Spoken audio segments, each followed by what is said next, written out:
Hello everyone, આજે આપણે discuss કરીશું કે જીટીયુની એક્ઝામમાં જો આપણે સારો સ્કોર કરવો હોય, સારો એસપીઆઈ અને સીપીઆઈ સ્કોર કરવું હોય તો આપણે કઈ વસ્તુનું ધ્યાન રાખવું. તો સૌથી પહેલું તમારે ડાઉનલોડ કરવાના છે ફ્યુ યર્સના ક્વેશ્ચન પેપર જીટીયુની વેબસાઇટ પરથી. તો આ વેબસાઇટ પરથી તમે 2-3 વર્ષના પેપર્સ ડાઉનલોડ કરી શકો છો. એમાંથી તમે ઇમ્પોર્ટન્ટ ક્વેશ્ચનને તમારે જોઈ લેવાના છે કે કયા મોસ્ટલી રિપીટ થાય છે અને એના પર વધારે સ્ટ્રેસ આપવાનું છે. તમારે આખી જે જીટીયુનું ક્વેશ્ચન પેપરની સ્ટાઇલ છે એને પ્રોપરલી સમજી લેવાની છે. તો એના અંદર 5 ક્વેશ્ચન હોય છે અને દરેક ક્વેશ્ચનનું વેટેજ 14 માર્ક્સનું હોય છે, જે નોર્મલી 3-4-7 પ્રમાણે હોય છે. ક્વેશ્ચન 1 કમ્પલસરી હોય છે. ક્વેશ્ચન 2 માં ફર્સ્ટ જે ક્વેશ્ચન હોય છે 3 માર્ક્સનો એ કમ્પલસરી હોય છે. 4નો જે હોય છે એ પણ કમ્પલસરી હોય છે અને સી જે હોય છે એ 7/7 હોય છે. સૌથી પહેલા તમારે પ્રોપર એનું ટીચિંગ સ્કીમ પણ જોવાની જરૂર છે સિલેબસના હિસાબે, કે જેથી તમે દરેક ચેપ્ટર્સ જે છે એમાં કયા ચેપ્ટરમાં સૌથી વધારે વેટેજ છે એ તમારે જોવાનું છે. હવે કોઈ પણ ચેપ્ટર તમારે છોડવાનું નથી, કારણ કે ક્યાંક ને ક્યાંક કોઈ ચેપ્ટરમાંથી ક્વેશ્ચન પૂછાતા હોય છે, પણ જેનો વેટેજ વધારે હોય એ ચેપ્ટર તો કદી છોડવું જ નહીં. તમારે સૌથી પહેલા જ્યારે પેપર મળે તો પહેલા તો એક ડીપ બ્રીધિંગ કરી લો અને એકદમ કોઈ સ્ટ્રેસમાં આવવાની જરૂર નથી. અગર તમે પેપર વાંચી રહ્યા છો અને એમ લાગે છે કે ભાઈ આ ક્વેશ્ચન મને નથી આવડતો, તો કંઈ વાંધો નહીં, બીજા ક્વેશ્ચન્સ તમને આવડે છે.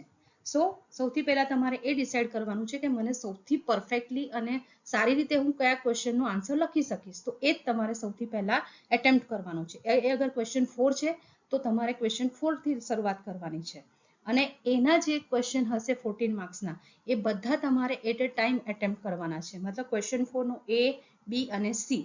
અગર તમને એવું લાગે છે કે હું આને બહુ જ પરફેક્ટલી લખી શકું છું તો જ તમારે એ સૌથી પહેલા એટેમ્પ્ટ કરવાનો છે. તો તમારી પહેલી ઇમ્પ્રેશન સારી પડશે અને તમારું જે આગળનું લખવાનું છે એમાં અગર તમને થોડું નથી પણ આવડતું તો પણ એક્ઝામિનરના માઇન્ડમાં તમારી સારી ઇમ્પ્રેશન રહેશે.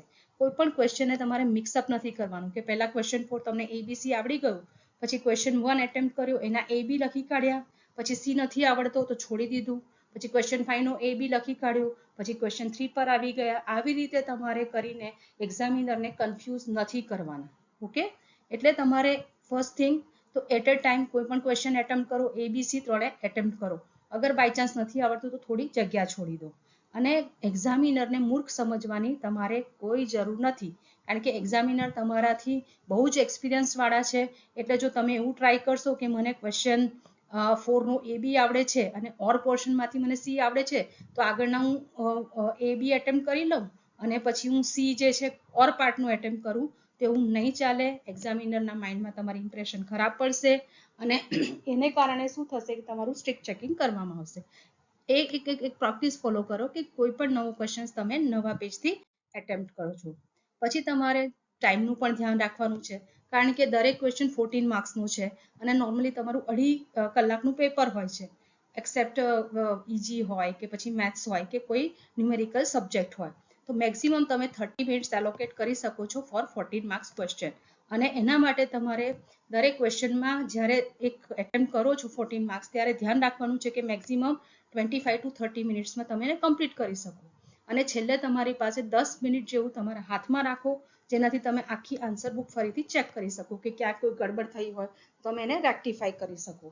અને એક વાતનું ધ્યાન રાખો કે જે વેટેજ છે એ જ પ્રમાણે તમારે આન્સર લખવાના છે. નહીં તો કોઈ વાર શું થાય છે કે એક ક્વેશ્ચનનો આન્સર બહુ સરસ આવડે છે તો તમે બહુ બધું એના અંદર લખી દો છો, પરંતુ પાછળથી જ્યારે બીજા ક્વેશ્ચન એટેમ્પ્ટ કરવાના હોય છે ત્યારે તમારી પાસે ટાઈમ નથી હોતો અને ઉતાવળે ખરાબ હેન્ડરાઇટિંગ લખીને તમારું બધું જે છે એ તમારું લખવાનું બી રહી જાય છે, ક્વેશ્ચન પેપર છૂટી જાય છે. એ ના થાય એના માટે તમારે વેટેજ જોઈને જ લખવાનું છે. ટ્રાય કરો કે તમે દરેક ક્વેશ્ચનના આન્સર પોઈન્ટ વાઇઝ લખો, બુલેટ બનાવીને લખો, વચ્ચે થોડી સ્પેસ આપો, એટલે થોડું નીટ દેખાવું જોઈએ. અને આન્સર આપવામાં ગપ્પા લગાવવાની જરૂર નથી, કારણ કે જો તમે કોઈ પણ ક્વેશ્ચનમાં ગપ્પા લગાવવાના સ્ટાર્ટ કરી દીધા તો જે તમે સાચું બી લખ્યું હશે એને પણ સ્ટ્રિક્ટ ચેકિંગ કરવામાં આવશે અને એક્ઝામિનરના માઇન્ડમાં એવી ઇમ્પ્રેશન ક્રિએટ થશે કે તમે બધું ગપ્પા મારીને જ આન્સર લખ્યા છે. નોર્મલી તમારે એ પ્રેક્ટિસ ફોલો કરવી જોઈએ કે 2 કલરના પેન લઈને જાઓ, એક બ્લેક કલરનું, એક બ્લુ કલરનું. તો કોઈ પણ મેઇન ટાઇટલ છે તમારો આન્સરનું એને તમે બ્લેક પેનથી લખો.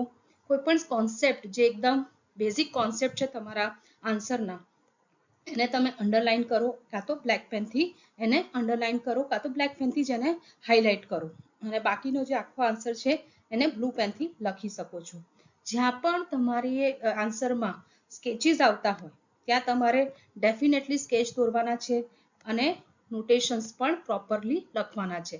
તમે ઘણું બધું લખો પણ એક સ્કેચથી જો તમે એક્સપ્લેન કરી શકતા હો તો ઘણું બધું લખેલું એનાથી વધારે સારી ઇમ્પ્રેશન અને વધારે સારું એક્સપ્લેનેશન તમે સ્કેચીસ થ્રુ કરી શકો છો. જ્યારે પણ કોઈ પણ આન્સરમાં સ્કેચીસ આવતા હોય તો પ્રોપર નોટેશન સાથે નીટ સ્કેચીસ બનાવવા બહુ જ એસેન્શિયલ છે.